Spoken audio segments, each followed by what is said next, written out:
आपका स्वागत है हमारे YouTube channel economics education hub Shashikant sir के चैनल में। आज हम पढ़ेंगे कक्षा 12 की पुस्तक व्यष्टि अर्थशास्त्र के पाठ नंबर 2 के उपभोक्ता के व्यवहार के सिद्धांत के अगले टॉपिक के बारे में, जिसका नाम है कुल व्यय विधि।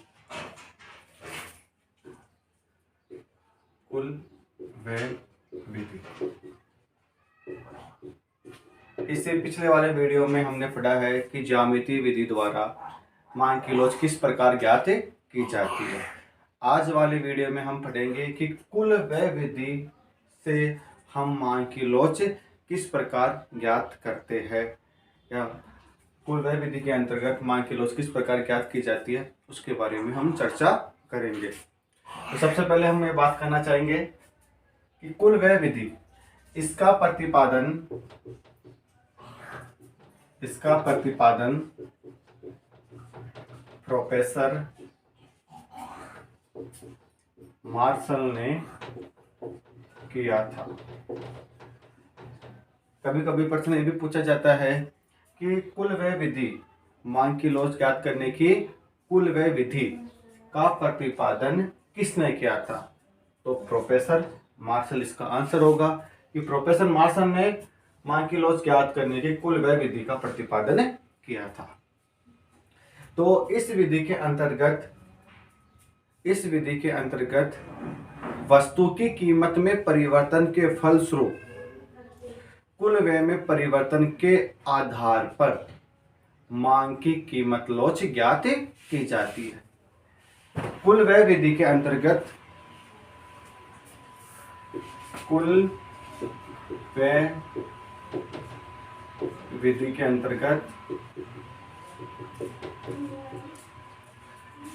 वस्तु की कीमत में परिवर्तन के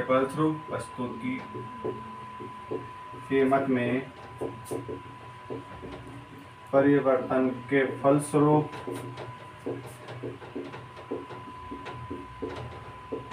कुल व्यय में परिवर्तन से मांग की कीमत लोच ज्ञात की जाती है। तो इस विधि के अंतर्गत क्या होता है? वस्तु की कीमत में परिवर्तन के फलस्वरूप कुल व्यय में परिवर्तन से मांग की कीमत लोच ज्ञात की जाती है। वस्तु की कीमत में परिवर्तन होता है और वस्तु की कीमत में परिवर्तन से कुल व्यय में जो परिवर्तन होता है उसके आधार पर मांग की कीमत लोच ज्ञात की जाती है। कुल व्यय होता है कि वस्तु की कीमत को वस्तु की क्वांटिटी से इंटू कर देते हैं जब हमें कुल व्यय प्राप्त हो जाता है। जैसे कुल व्यय बताता हूं कि जैसे कुल व्यय बराबर होता है P इंटू Q। जैसे वस्तु की कीमत है 5 रुपए और उसने 10 क्वांटिटी खरीदी, तो कुल व्यय कितना हो गया? 50 रुपए। जैसे एक पेन आता है 5 रुपए का, उसने 10 पेन खरीदे, तो खर्च कितना हो गया टोटल? 50 रुपए का। इस प्रकार कुल व्यय ज्ञात किया जाता है। तो कुल व्यय के आधार पर वस्तु की कीमत में परिवर्तन होगा और उस कीमत में परिवर्तन के आधार पर कुल व्यय में परिवर्तन होता है, उसके आधार पर मांग की लोच ज्ञात की जाती है। और इस विधि का प्रतिपादन प्रोफेसर मार्शल ने किया था। प्रोफेसर मार्शल के अनुसार इस विधि में 3 प्रकार की मांग की लोच ज्ञात की जाती है। 3 प्रकार की मांग की लोच ज्ञात की जाती है। लोचदार 2 नंबर पे है इकाई के बराबर, और 3 नंबर पे है बेलोचदार। इससे पहले वाले वीडियो में तो पिछले वीडियो उनमें हमने पढ़ा था मांग की लोच की श्रेणियाँ, तो उसमें 5 प्रकार पढ़े थे, ठीक है। परंतु इसमें प्रोफेसर मार्शल ने 3 प्रकार ही बताए हैं मांग की लोच के। पहला लोचदार, दूसरा इकाई के बराबर और तीसरा है बेलोचदार। यानी वस्तु की कीमत में परिवर्तन होता है, कुल व्यय में परिवर्तन होता है, तो उनके आधार पर 3 प्रकार की मांग की लोच ज्ञात की जाती है। तो हम एक एक करके इनको अच्छे से समझेंगे और किस आधार पर मांग की लोच ज्ञात होती है वो हम जानेंगे। तो हम सबसे पहले बात करते हैं लोचदार की।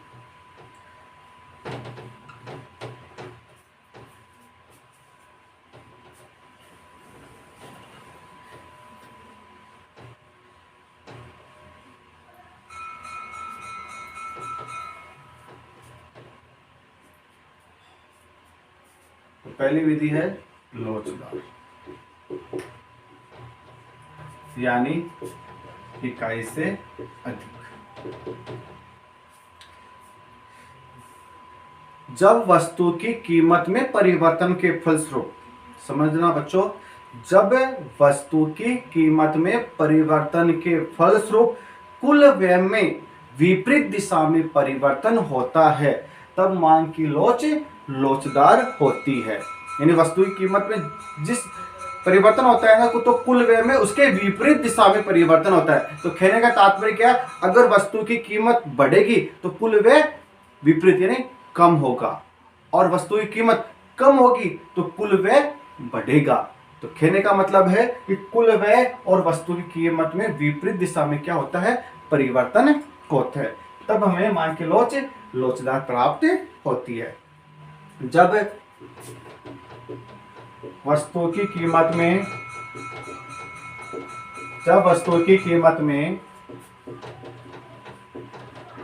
परिवर्तन के जब वस्तु की कीमत में परिवर्तन के फलस्वरूप कुल व्यय में विपरीत दिशा में परिवर्तन होता है, अर्थात वस्तु की कीमत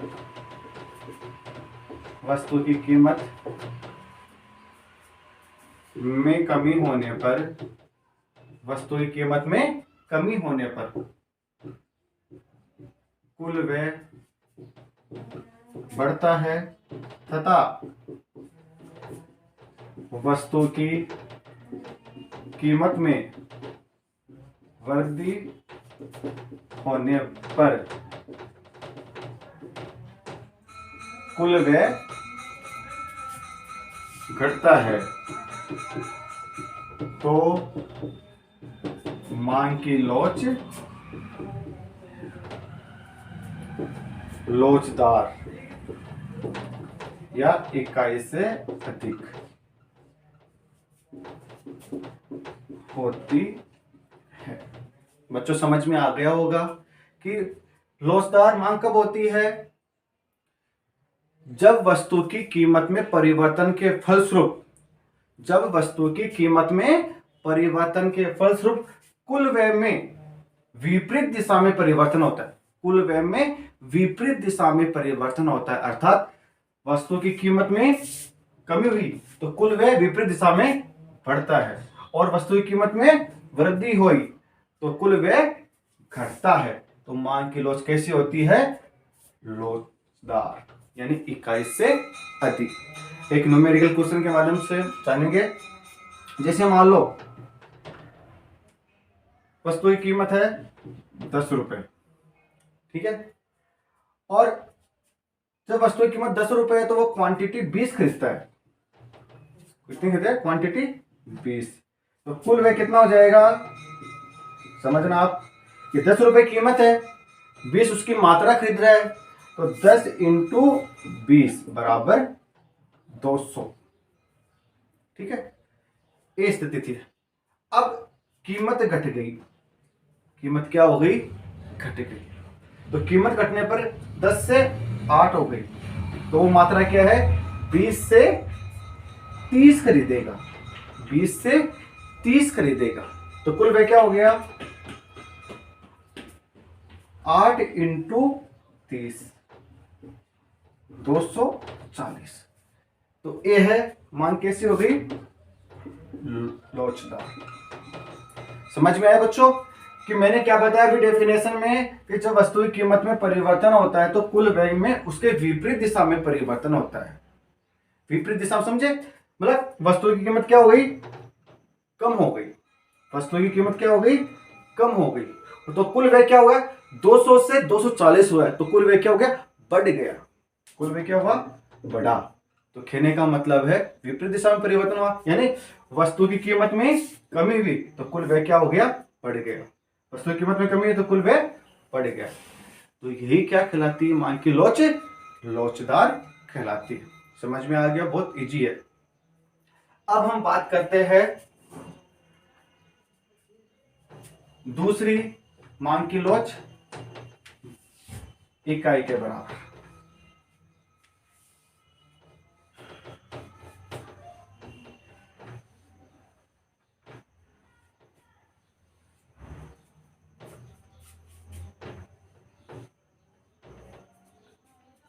दूसरी है इकाई के बराबर,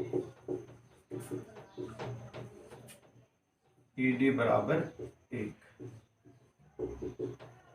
समझना बच्चों डेफिनेशन क्या होती है इसकी, वस्तु की कीमत में परिवर्तन के फलस्वरूप कुल व्यय अपरिवर्तित रहता है, कुल व्यय अपरिवर्तित रहता है, यानी कुल व्यय में कोई परिवर्तन नहीं होता, चाहे वस्तु की कीमत बढ़े चाहे वस्तु की कीमत कम हो, तो कुल व्यय में परिवर्तन नहीं होगा, कुल व्यय पहले के पहले जैसा ही रहेगा।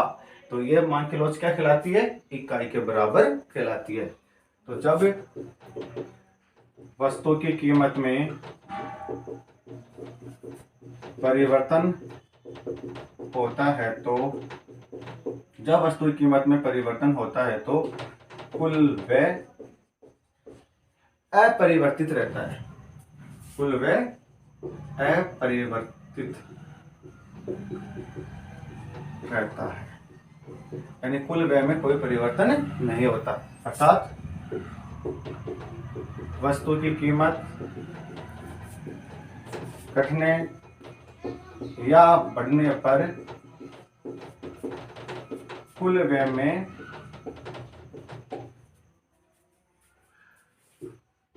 कोई परिवर्तन नहीं होता है। तो मांग की लोच, तो मांग की लोच इकाई के बराबर, इकाई के बराबर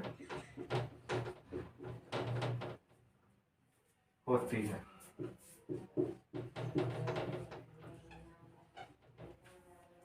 मतलब वस्तु की कीमत में परिवर्तन होगा तो कुल व्यय में कोई परिवर्तन नहीं होगा, यानी कुल व्यय अपरिवर्तित रहेगा, यानी वस्तु की कीमत बढ़े चाहे घटे कुल व्यय में कोई परिवर्तन नहीं होगा। तो मांग की लोच क्या होगी, इकाई के बराबर होगी। एक उदाहरण के माध्यम से समझते हैं। जैसे वस्तु की कीमत कितनी है, 10 रुपए, वस्तु की कीमत है 10 रुपए, तो वो क्वांटिटी खरीदता है 20 रुपए, तो कुल व्यय कितना हो जाएगा उसका, 200 रुपए, ठीक है। परंतु जब वस्तु की कीमत घटकर 8 रुपए हो जाती है, घटकर कितनी हो गई, 8 रुपए हो गई, ठीक है, तो कुल व्यय बढ़कर 25 हो जाता है, कुल व्यय बढ़कर 25 हो जाता है, तो टोटल व्यय कितना हो गया, 200 हो गया। देखो तो कुल व्यय में क्या है, कोई परिवर्तन नहीं हुआ, ठीक है। तो 200 कुल व्यय 200 है और इधर भी कुल व्यय 200 है, तो कहने का मतलब है कीमत घटी है परंतु कुल व्यय क्या है, उतना का उतना ही है, यानी अपरिवर्तित रहा, कोई परिवर्तन नहीं हुआ। तो ये होती है मांग की लोच इकाई के बराबर। बहुत इजी है। थर्ड है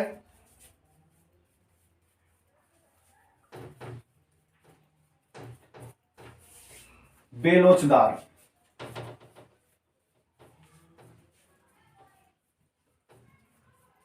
आपके दोनों समझ में आ गई होगी, लोचदार मांग और बेलोचदार मांग। थर्ड है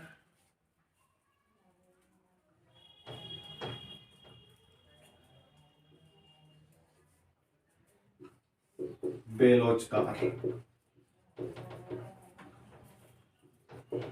मांग की लोच कैसी है? बेलोचदार। वस्तु की कीमत में परिवर्तन के फलस्वरूप कुल व्यय में समान दिशा में परिवर्तन होता है। समान दिशा में परिवर्तन होता है तो मांग की लोच क्या होती है? बेलोचदार होती है। यानी कुल कीमत बढ़ी तो कुल व्यय भी बढ़ेगा, कीमत घटी तो कुल व्यय भी घटेगा। यानी समान दिशा में क्या हो रहा है? दोनों में परिवर्तन हो रहा है, वस्तु की कीमत और कुल व्यय में। तो वो क्या कहलाती है? मांग की लोच बेलोचदार कहलाती है। ठीक है।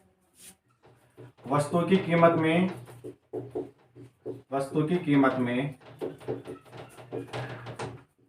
परिवर्तन के फलस्वरूप, वस्तु की कीमत में परिवर्तन के फलस्वरूप कुल व्यय में समान दिशा में परिवर्तन होता है। समान दिशा में परिवर्तन होता है। अर्थात वस्तु की कीमत में कमी होने पर, वस्तु की कीमत में कमी होने पर कुल व्यय में भी कमी होगी और वस्तु की कीमत में वृद्धि होने पर कुल व्यय में भी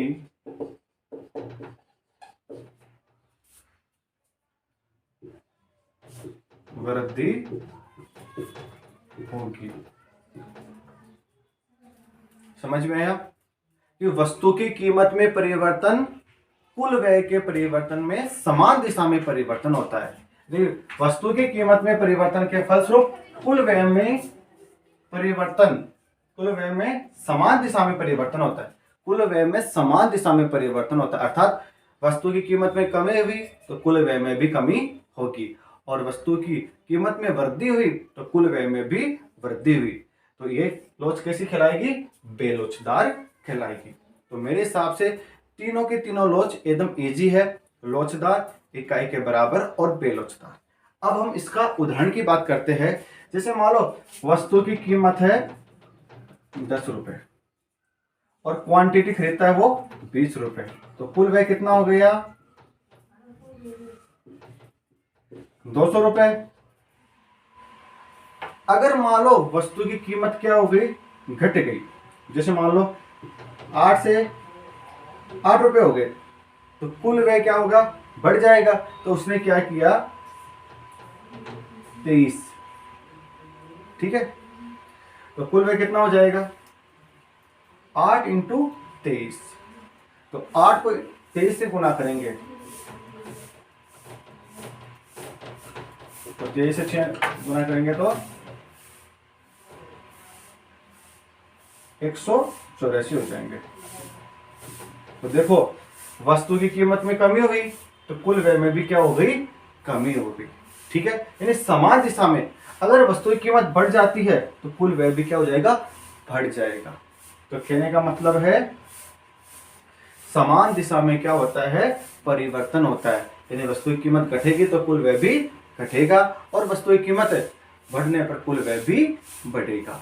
तो इस प्रकार आज मैंने तीनों आपको कुल व्यय विधि से मांग की लोच किस प्रकार ज्ञात करते हैं वो मैंने समझा दिया। प्रश्न पूछा भी जाता है कि कुल व्यय विधि से मांग की लोच किस प्रकार ज्ञात की जाती है, समझाइए। तो मांग की लोच कितने प्रकार की होती है? कुल व्यय विधि में 3 प्रकार की, लोचदार, बेलोचदार और इकाई के बराबर। इस विधि का प्रतिपादन प्रोफेसर मार्श ने किया था और इस विधि के अंतर्गत वस्तु की कीमत में परिवर्तन के फलस्वरूप कुल व्यय में परिवर्तन के होने वाले आधार पर से मांग की कीमत लोच ज्ञात की जाती है। 3 प्रकार की है, वापस रिपीट करता हूँ तीनों। लोचदार में क्या होता है? वस्तु की कीमत में परिवर्तन होता है तो समान दिशा में विपरीत दिशा में परिवर्तन होता है, यानी वस्तु की कीमत बढ़ी तो कुल व्यय घटा। इकाई के बराबर लोच में क्या होता है कि वस्तु की कीमत में परिवर्तन होने पर कुल व्यय में कोई परिवर्तन नहीं होगा। और लास्ट में है बेलोचदार। बेलोचदार में क्या होता है? वस्तु की कीमत में परिवर्तन कुल व्यय में परिवर्तन के समान दिशा में होता है, नहीं कुल व्यय बढ़ा कीमत बढ़ी तो कुल व्यय भी बढ़ेगा और कीमत घटी तो कुल व्यय भी घटेगा। तो इस प्रकार मैंने तीनों आपको लोच बता दी है। ये टॉपिक बहुत इंपॉर्टेंट है परीक्षा की दृष्टि से। अगर कोई भी चीज़ समझ में ना आए तो कमेंट बॉक्स में जाके पूछ सकते हो। अगर हमारा वीडियो अच्छा लगा तो हमारे चैनल को सब्सक्राइब कीजिए, लाइक कीजिए और अधिक से अधिक अपने दोस्तों के साथ शेयर कीजिए। धन्यवाद।